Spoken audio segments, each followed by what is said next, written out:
Je suis très honoré d'être ainsi le premier à donner quelques perspectives d'une période quand même très troublée, à la fois du point de vue sanitaire, économique et bien sûr aussi géopolitique. Je voudrais d'ailleurs, de ce point de vue-là, souligner que le titre que nous avions donné il y a de manière très optimiste, au fond, il y a quelques semaines, bilan post-Covid, ben non, on n'est pas encore au bilan post-Covid. Parce que effectivement, le monde connaît aujourd'hui, et il faut le rappeler, la pire pandémie qu'il ait connue depuis exactement un siècle, c'est-à-dire depuis la grippe espagnole. La réalité des chiffres de décès dans le monde est très probablement de l'ordre de 18 millions de personnes. Je rappelle que la grippe espagnole, il y a un siècle, avait fait entre 50 et 100 millions de morts. Alors évidemment, la population était moins importante, donc nous en sommes encore loin en rapport à la population mondiale. Il n'en reste pas moins que cette pandémie, nous le savons, n'est pas terminée, qu'après Delta, et nous sommes aujourd'hui en Europe dans la 5e vague de Delta, nous avons le petit Omicron qui a fait son apparition et dont nous ne pouvons pas mesurer, bien entendu, les conséquences. Cette pandémie, elle a provoqué le plus fort recul économique que le monde ait connu, cette fois-ci depuis la Grande Dépression. Et si vous voulez trouver un exemple à la chute de l'économie au deuxième trimestre 2020, ben, il vous faut remonter pratiquement au deuxième trimestre 1932. Le Covid, comme nous l'avons dit, nous n'en avons pas terminé. Et donc, serait absurde d'en faire quelques bilans sanitaires que ce soit. Et bien entendu, ceci va peser sur les quelques réflexions de prospective à laquelle je vais me livrer à la fin de cet exposé. Pour l'instant, faisons déjà un bilan. Un bilan, c'est d'abord de remarquer qu'après le recul de 2020, la crise économique semble quand même assez largement maîtrisée. Nous avons aujourd'hui une reprise économique que nous pouvons estimer de l'ordre de 5 à 6% de croissance économique mondiale. Cette reprise, elle s'est étalée dans le temps, puisque elle est partie dès l'été 2020 de Chine. Nous avons eu ensuite une relance américaine incontestable et l'Europe et quelques autres pays émergents ont redécollé un petit peu plus tard, au début de 2021. Soyons honnêtes, il s'est agi pour l'essentiel d'une reprise achetée, quoi qu'il en coûte, disait-on en France, mais c'est ce que l'on a effectivement fait dans la plupart des pays, et ceci au prix d'une explosion de l'endettement public et des déficits, et au prix aussi de taux d'intérêt faibles, nuls, ce qui en réalité se traduit par des taux d'intérêt réels, si je tiens compte de l'inflation, qui sont pratiquement les plus bas que l'on ait connus, là aussi depuis la Seconde Guerre mondiale. Au moment où je vous parle, où donc nous sommes touchés à la fois par la 5e vague en Europe et puis par les menaces du petit Omicron, que constatons-nous? Eh bien, et je dirais que constations-nous avant même Omicron? Ce que nous constations, c'était d'abord une certaine stagnation de l'un des moteurs de la croissance économique mondiale, c'est-à-dire la Chine.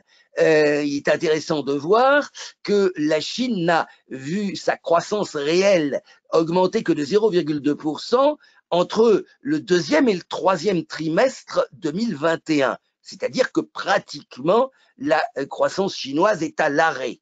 On a enregistré toujours sur ce troisième trimestre des taux de croissance négatifs dans des pays aussi différents que le Japon, le Brésil qui est en récession, et un certain nombre d'autres pays, notamment émergents, où le vent de reprise s'est largement arrêté. On a enregistré aussi et ça c'est important, un véritable choc inflationniste. L'inflation mondiale, aujourd'hui, elle dépasse les 6%. Alors nous sommes un peu moins touchés en France, mais on est au-dessus de 6% aux États-Unis, on est presque à 5% en Europe. La France est plutôt le bon élève en la matière. Et surtout, ce qui est inquiétant, c'est que au-delà de l'inflation mesurée au niveau des prix à la consommation, eh bien, nous avons des hausses de prix industriels qui sont extrêmement élevées, puisque nous avons des hausses de prix industriels qui se baladent, suivant les pays, entre 10 et 15%. En effet, qu'est-ce qui s'est passé en 2021? C'est que, malgré tout, la reprise assez rapide de la croissance a provoqué un certain nombre de crises. Nous avons eu, et nous sommes toujours, dans une crise énergétique. Alors, de manière curieuse, cette crise énergétique, elle n'est pas partie, comme d'habitude, du pétrole, elle est partie du gaz naturel, et elle s'est traduite, en particulier en Europe, sur les prix de l'électricité. Nous avons eu et nous avons toujours une crise logistique. Vous savez ce qu'il en est du coût des conteneurs pour transporter des marchandises, en particulier d'Asie vers l'Europe et vers les États-Unis. Les coûts ont explosé, les délais ont aussi explosé, avec des temps d'attente tout à fait considérables. Et puis, nous avons eu une crise plus large des matières premières. Ça a été très sensible dans le domaine des métaux, notamment tous les métaux qui pourraient participer de près ou de loin à la transition énergétique. Et nous avons eu, et je pense que c'est important pour un certain nombre d'entre vous, nous avons eu une crise agricole qui se traduit symboliquement, vous le savez, ces derniers jours, le prix du blé sur le marché parisien, qui est une des composantes du prix mondial, est passé au-dessus de 300 € la tonne. Mais il n'y a pas que le blé, la plupart des céréales, les oléagineux comme le colza et un certain nombre d'autres produits agricoles sont à des niveaux records. L'indice FAO qui vient d'être publié pour le mois de novembre 2021 est au plus haut depuis 2011. Alors tout ceci, bien entendu, s'est retrouvé, mais pas seulement dans une hausse des prix à la consommation et donc de l'inflation. Voilà un petit peu la situation économique dans laquelle nous nous trouvons. Je reviendrai peut-être à la fin sur quelques perspectives. Je voudrais prendre quand même un petit peu de recul. Ce que je vous ai décrit là, c'est une crise, c'est finalement une analyse de conjoncture court terme, de conjoncture économique. J'ai une thèse qui est un petit peu plus longue. Je suis à la base un historien et j'ai essayé, ça n'est pas évident, d'imaginer ce que serait dans l'histoire la place de la crise de 2020, ce qui pourrait passer à la postérité comme la crise de 2020, 2021 peut-être d'ailleurs. Et c'est à mon sens un tournant majeur, un peu identique aux deux grandes crises qui avaient marqué le XXe siècle. La crise de 1929, c'était grossièrement, ça marquait symboliquement la fin du libéralisme économique. La crise des années 70, qui intervient à la fin des 30 Glorieuses, c'est un petit peu la fin de ce qu'on avait appelé l'économie mixte, c'est-à-dire l'intervention de l'État dans la gestion de l'économie. Je me demande si, à l'avenir, nous ne jugerons pas la crise de 2020 comme marquant symboliquement la fin de ce que l'on aurait pu appeler la mondialisation heureuse. Effectivement, à quoi assistons-nous aujourd'hui? À la remise en cause du libéralisme économique à tout crin, tel qu'il avait semblé triompher dans les années 90, 2000 et même 2010. Cette mondialisation des chaînes de valeur dont nous avons senti toute la fragilité lorsqu'il s'est agi de produire des masques tout d'abord, puis des vaccins, et aujourd'hui peut-être des semi-conducteurs.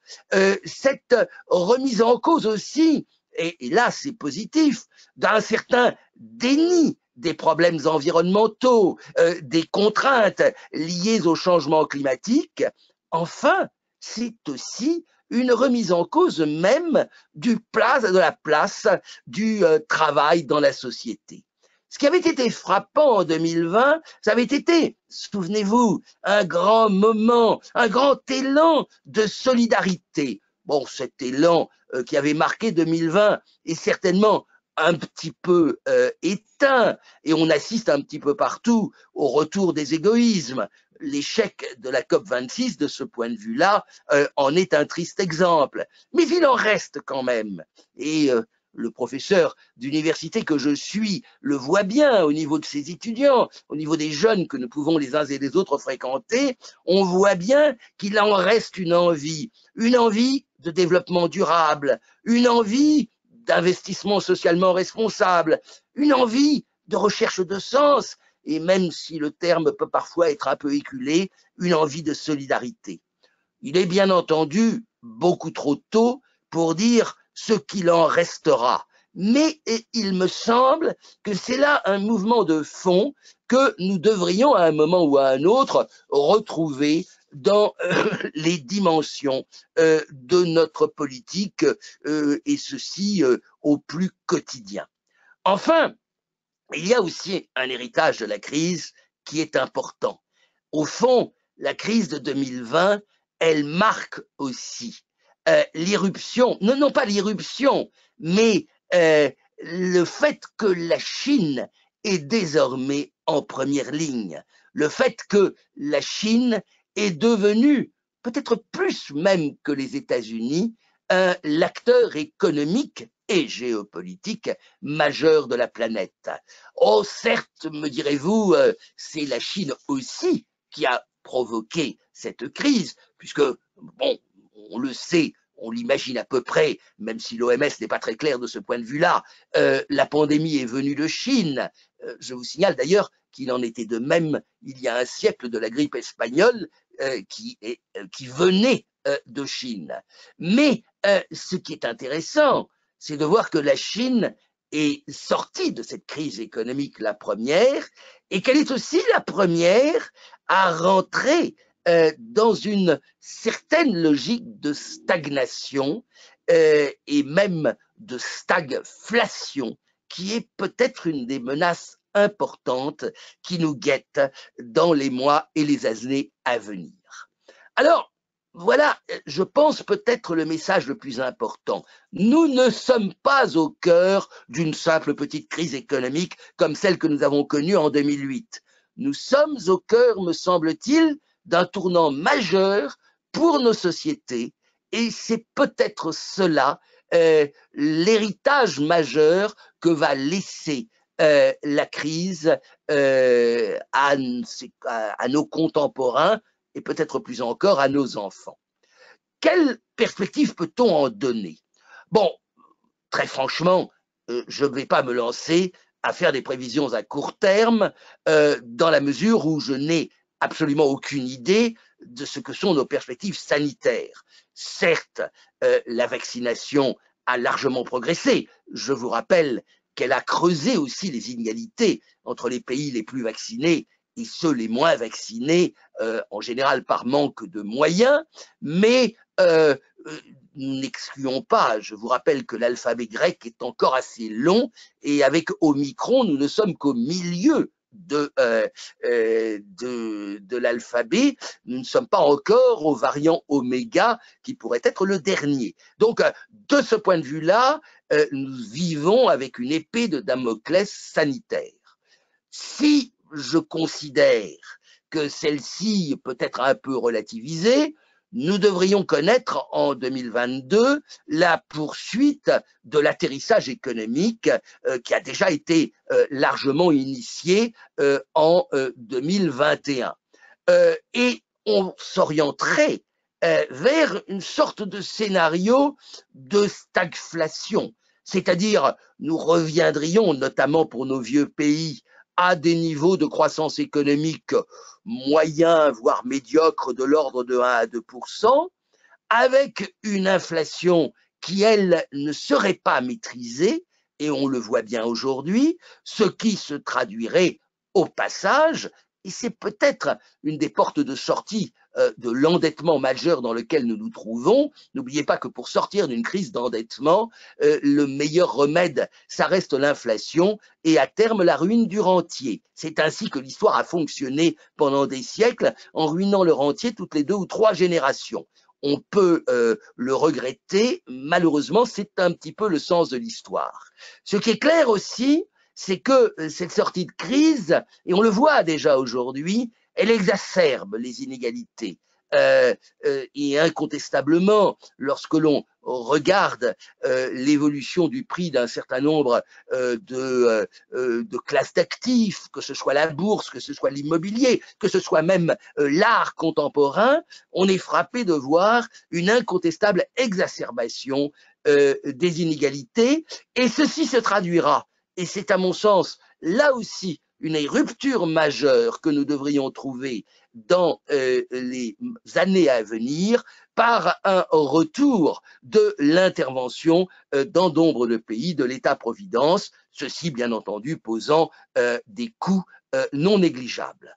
Enfin, et ce n'est pas totalement le domaine d'un économiste, mais on ne peut pas ignorer les problématiques de géopolitique, il est clair que ceci risque aussi d'exacerber les tensions internationales. Un certain nombre de dirigeants plus ou moins démocratiquement élus et plutôt moins que plus, pouvant avoir la tendance à finalement extérioriser leurs propres problèmes en ayant des comportements géopolitiquement dangereux. Je pense à Xi Jinping face à Taïwan, je pense à Poutine face à l'Ukraine, je pense à Erdogan, bien entendu, sur une bonne partie du Moyen-Orient, sachant qu'il ne faut pas se voiler la face, nous sommes au degré zéro de la coopération internationale. Enfin, je voudrais, on m'a donné 20 minutes, donc je dois être pas très loin de la fin, je voudrais porter un regard sur notre cher vieux pays. Paradoxalement, c'est intéressant d'ailleurs, et ça avait déjà été un peu la même chose en 2008, la France a mieux passé la crise que les autres. C'était déjà le cas en 2008, où la France avait eu la récession la plus courte et la plus faible de tous les pays de l'OCDE. Bien aujourd'hui, nous sommes le phénix de la basse-cour européenne. Nous affichons les meilleurs taux de croissance, nous affichons une baisse assez sensible quand même du chômage, et nous nous trouvons dans une situation économique qui finalement est plus positive, notamment que notre grand voisin allemand, qui lui est directement touché, notamment dans sa dimension industrielle. C'est assez logique dans la mesure où la France est comme une sorte d'énorme tanker, largement chargé par un poids de l'État qui est le plus élevé de tous les pays développés, qui lui permet de mieux passer les vagues les plus profondes, qui a simplement le défaut de ne pas ensuite lui permettre de prendre les vents lorsque ceux-ci se mettent à souffler dans le bon sens. Et effectivement, la France a, par rapport à d'autres pays, beaucoup moins de marge de manœuvre, puisque l'intervention de l'État y est déjà largement maximale, et que finalement, la crise, elle a montré quelque part la résilience du modèle français, mais elle en a montré aussi toutes les limites. Et finalement, cette problématique dont nous allons beaucoup parler durant la période électorale que nous vivons aujourd'hui, c'est-à-dire celle de la réforme du modèle français, elle apparaît plus que jamais nécessaire, malheureusement, toujours aussi, et peut-être encore plus difficile, surtout quand on s'éloigne des solutions radicales prônées par quelques irresponsables, que ceci soit à la gauche ou à la droite de l'échiquier. Malheureusement, la France, héritière de La Fontaine disait « L'homme est de glace pour les vérités, il est de feu pour les mensonges. Nous avons un petit peu tendance à écouter les mensonges et à ne pas accepter finalement que dans cette crise a révélé finalement une certaine résilience du modèle français, mais elle a montré aussi toutes ses faiblesses. Et je voudrais simplement, en m'excusant d'avoir déjà été un peu trop long, je voudrais simplement vous rappeler une citation que j'aime beaucoup à l'usage de nos hommes politiques, ceux que nous allons bientôt élire, bien entendu. C'est Marguerite Yourcenar qui met ça dans la bouche de Marc Aurèle. Que la force me soit donnée pour supporter ce qui ne peut être changé et le courage de changer ce qui peut l'être. Mais en plus, la sagesse aussi de distinguer l'un de l'autre. La force de supporter ce qui ne peut être changé et quand même aussi le courage de changer ce qui peut l'être. Convenons que cette crise aura au moins montré et servi de révélateur pour montrer qu'il y a effectivement dans le modèle français des choses qui méritent de rester et d'autres qui devraient peut-être être un petit peu changées si nous voulons que, à lendemain de cette crise, notre pays soit capable de prendre ce que nous espérons pour cette décennie, c'est-à-dire le vent d'une véritable reprise, à la fois économique, mais aussi d'un équilibre d'une société qui en a tant besoin. Voilà quelques réflexions. Vous le voyez, l'économie est une porte d'entrée pour bien d'autres problèmes. Elle n'est au fond, et quand nous sortons des taux de croissance, etc., ce n'est, il ne faut pas s'en illusionner, que le mercure du thermomètre, ce n'est pas le thermomètre qui change le temps, ce sont un certain nombre de forces que nous subissons, et aujourd'hui nous subissons en particulier ces forces sanitaires qui très largement nous dépassent, nous montrent aussi la faiblesse de l'homme et permettent de finalement de relativiser nos rêves prométhéens de vouloir dépasser à la fois les contraintes de la nature et celles de bien d'autres forces auxquelles nous sommes soumises. Voilà quelques réflexions. Je serai heureux, bien entendu, de partager vos réactions. Merci, Monsieur Chalmin, pour ce cours. Alors, on va pouvoir passer aux premières questions. Alors, la première qui nous est posée, c'est: peut-on craindre encore des arrêts de production? Ah bah oui, oui. Alors là, vous touchez un vrai problème qui est celui de l'approvisionnement. Il ne faut pas se leurrer. Quand je vous parlais tout à l'heure de mondialisation des chaînes de valeur, bah, c'est tout simplement que aujourd'hui un produit fini, il intègre des composants qui viennent de multiples pays. Soyons écologiquement corrects. Imaginons que vous vouliez vous offrir un vélo et que vous avez l'âge qui est le mien et donc vous souhaitez avoir un vélo à assistance électrique. Bon, il y a des vélos à assistance électrique qui sont fabriqués en France, en réalité qui sont assemblés en France à partir d'un certain nombre de pièces émanant du Japon, de Chine, d'un certain nombre d'autres pays. Aujourd'hui, il est clair que les chaînes de montage sont, de ce point de vue-là, relativement limitées parce que on a eu deux phénomènes au niveau logistique.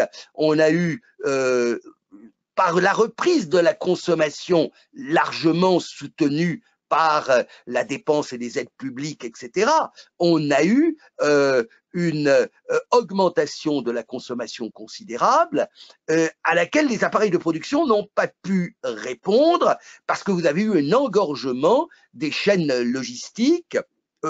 Aujourd'hui, les taux de fret pour balader un conteneur, vous savez, ces boîtes en fer dans lesquelles transitent des matières premières, mais surtout des biens manufacturés, là où le transport d'un conteneur pour aller d'un port chinois à un port français, ça coûtait autrefois aller entre 1000 et 1500 $. Aujourd'hui, ça coûte entre 8 et 12 000 $.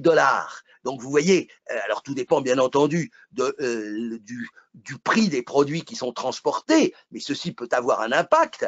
Mais il n'y a pas que ça, c'est que les délais ont littéralement explosé, parce que les capacités portuaires sont saturées du fait du Covid, et donc aujourd'hui, vous avez dans le monde 300 ou 400 porte-conteneurs qui attendent au large de ports pour être déchargés. Et vous avez même d'ailleurs des problèmes au niveau du fret intérieur, on manque de chauffeurs de camions, etc., etc.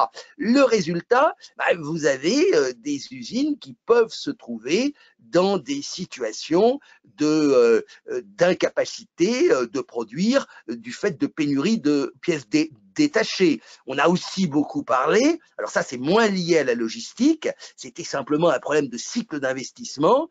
Il est clair que on n'avait pas anticipé le développement pour l'industrie automobile en particulier du transfert vers l'électricité, des besoins que ceci représenterait en termes de semi-conducteurs. Et aujourd'hui, vous savez que une partie de l'industrie automobile européenne, c'est d'ailleurs une des raisons des problèmes allemands, une partie de l'industrie automobile allemande en particulier, se trouve bloquée par la pénurie de semi-conducteurs. Si vous voulez changer de voiture aujourd'hui, vous avez intérêt à vous y prendre maintenant pour être livré éventuellement dans 6 mois. Donc, on a vu cela, on a vu dans le bâtiment, j'imagine qu'il y a quelques entrepreneurs de bâtiment parmi vous, on a vu là aussi des problèmes, alors surtout des augmentations de prix, que ce soit sur le rond à béton si vous faites du béton, que ce soit sur le bois, que ce soit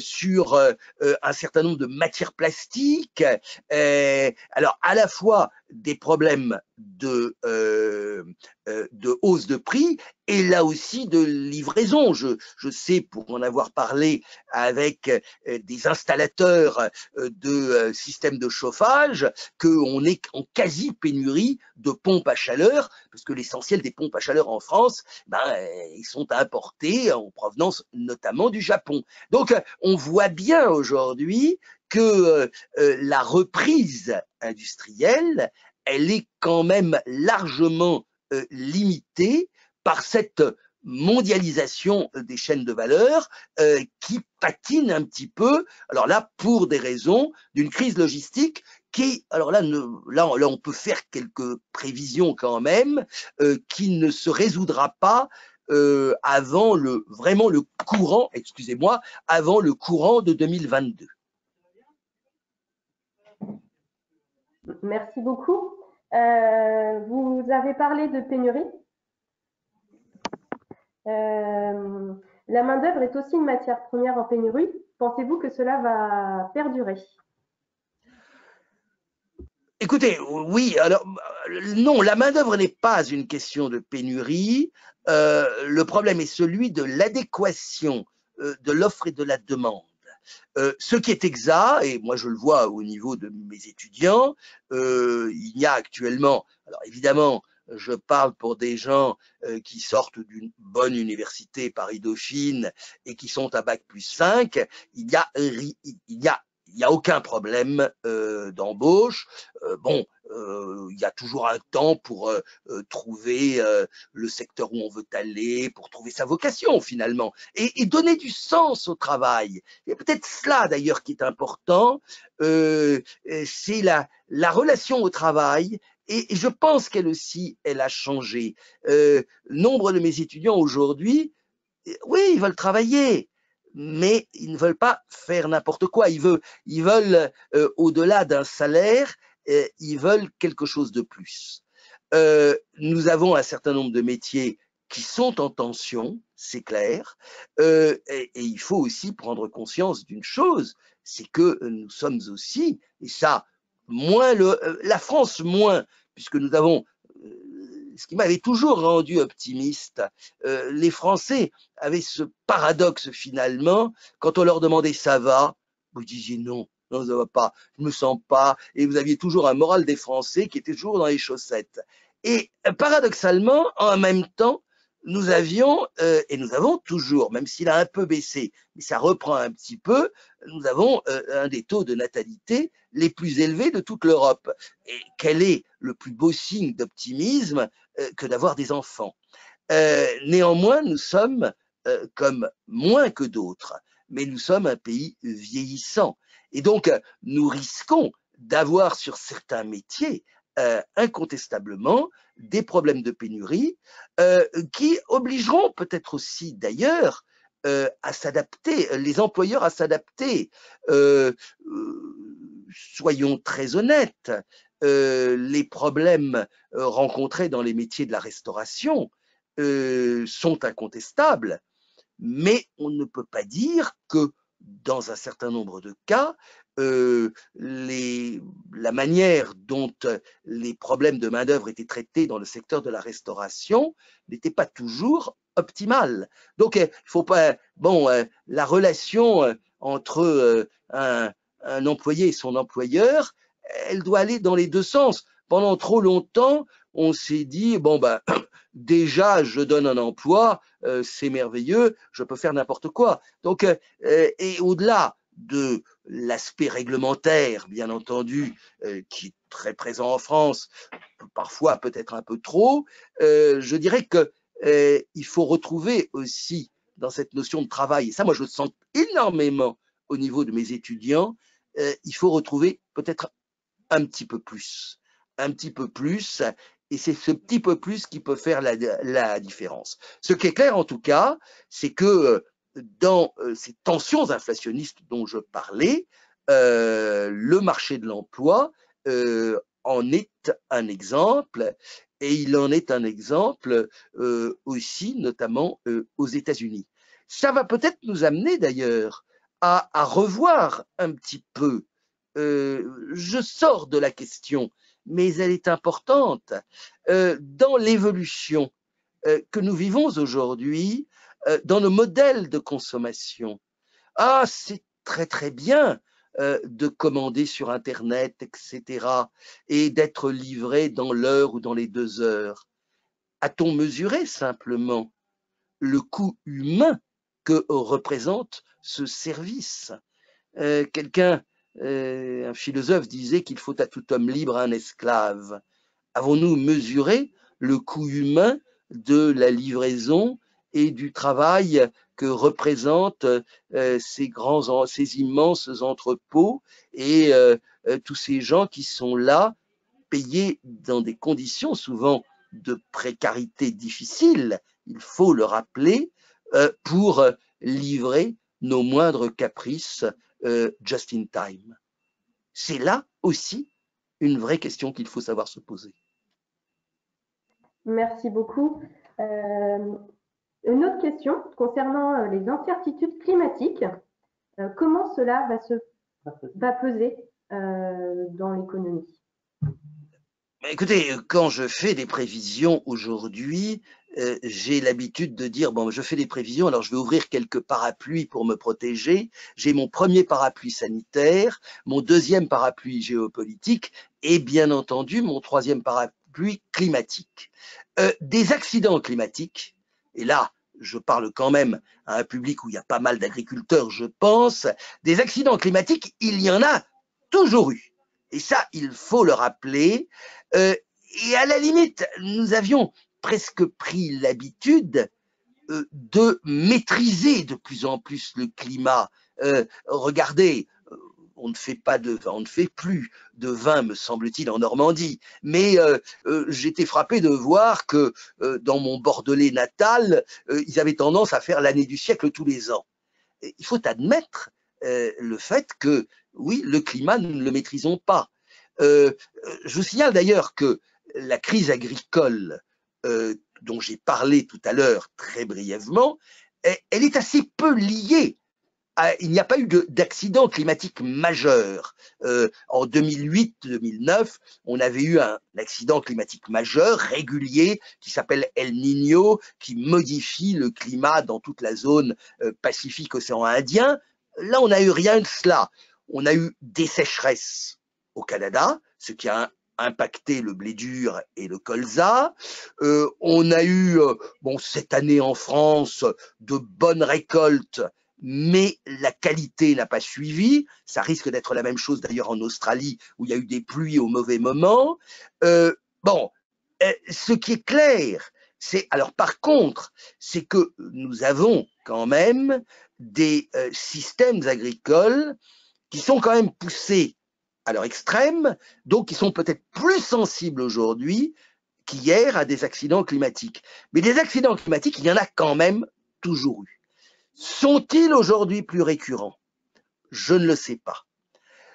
De toute manière, effectivement, il faut quand même, sans tomber dans le catastrophisme le plus sombre, il faut inscrire cela dans une tendance marquée incontestablement par un réchauffement climatique. Ce réchauffement climatique peut être lié à un cycle du climat, mais aggravé sans aucune équivoque par 2 siècles d'activité humaine. Et donc, les objectifs que nous nous donnons, ceux des COP qui se succèdent sans grand succès les années après les autres, mais il y a quand même une prise de conscience. Les objectifs que nous nous donnons sont légitimes, effectivement, de réduire notre empreinte climatique et de réduire le réchauffement de la planète au maximum à 1,5 degré, si on peut y arriver.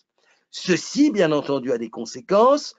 C'est vrai que nous assistons aujourd'hui à une récurrence d'accidents climatiques, peut-être plus importants qu'autrefois, mais bien souvent liés à l'intensification de la présence de l'homme, et ceci souvent de manière irresponsable. Il ne faut pas se faire d'illusions.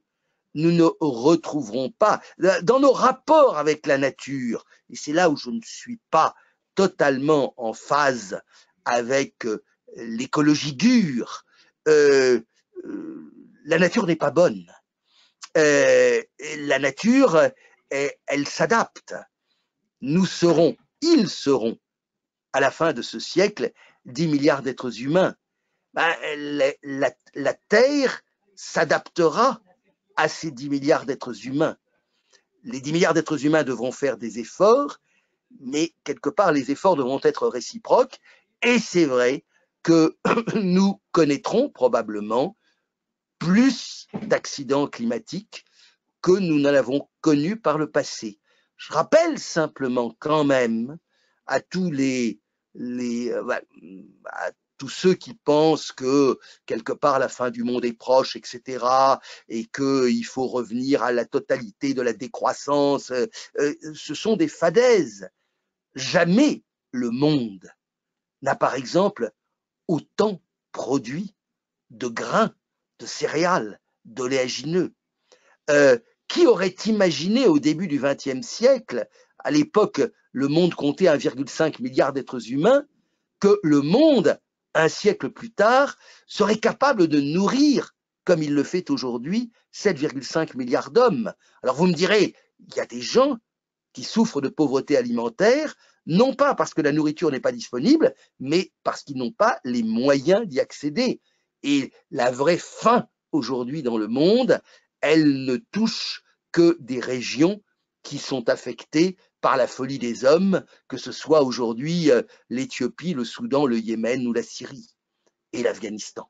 Donc, il ne faut pas, je dirais, tomber dans la sinistrose, et je crois que l'homme est parfaitement capable, c'était un philosophe normand, Alain, qu'on a un peu oublié, qui disait que l'homme était capable de mener sa barque. Je suis de ce point de vue-là relativement optimiste, même si, je le répète, regardez simplement les perspectives, on a déjà sorti nos bilans agricoles, enfin les perspectives 2022-2023. Les emblavements aujourd'hui je pense dans la plaine de Caen par exemple, se passe relativement bien. Mais que va-t-il se passer dans la planète dans les 6 mois à venir? Et est-ce que nos perspectives de récolte céréalière sur la campagne 2022-2023 seront celles que nous anticipons aujourd'hui? Je n'en sais rien.